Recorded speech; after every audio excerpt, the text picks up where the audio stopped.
台湾人的国球吼，其实唔是棒球啊，是赢球啦，赢球才是国球啦，吼。啊，输球就唔是啊。啊，所以啊，但是咱拍的运动是棒球呢。棒球是啥物运动？棒球就拿人生啦。你人生是起起落落嘛。你无可能一帆风顺嘛。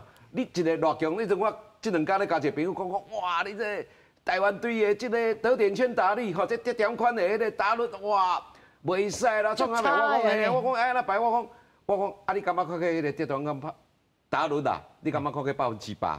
莫讲100%，你感觉看起一5成？5成都无了哦。对吧？我讲这本来就是一定是起起落落，一定是有啦，系啦。啊，所以我感觉讲啊，这有当大家吼，我感觉讲咱讲，搁有一句话啦，讲比赛看结果啦。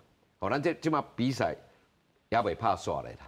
咱斟酌甲看咧。啊，你至于头拄平年兄咧讲的，讲这情报收集，我认为绝对有做的。佮同重要，咱的教练团是一模一样啊。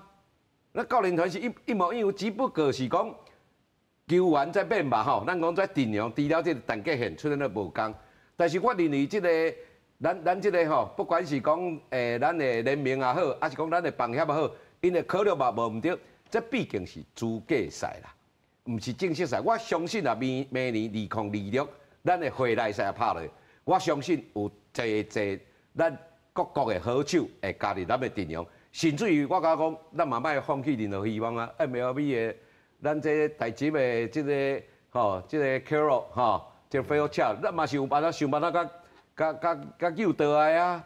所以我认为这应该拢毋是问题啦。吼啊，搞不好明仔载一赢俩，啥物我咧讲赢球伫半边。想要讲，加咱12强的这个选手，加咱陈杰宪一个，因为队长无法度嘛，你爱做头啊。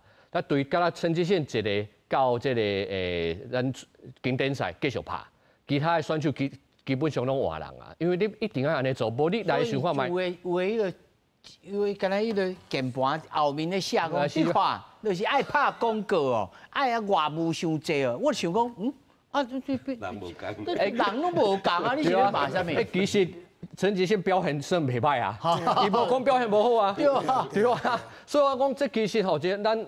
选手其实伊较辛苦的所在，咱一般的球迷唔知看袂出来嘛。咱会想讲啊，你就继续共一组人好用的继续用就好啊。但是咱想看卖，咱也是无换人。就拄好一年数规拢拍国家队代表讲大家想看，你也是这12强的选手无换人，代表讲这个人爱为差不多2当免休困啊。差2当免休困嘛。没命哦。对啦，一点唔是训练就是比赛，啊个比赛，佮有这个 CPBL 比赛。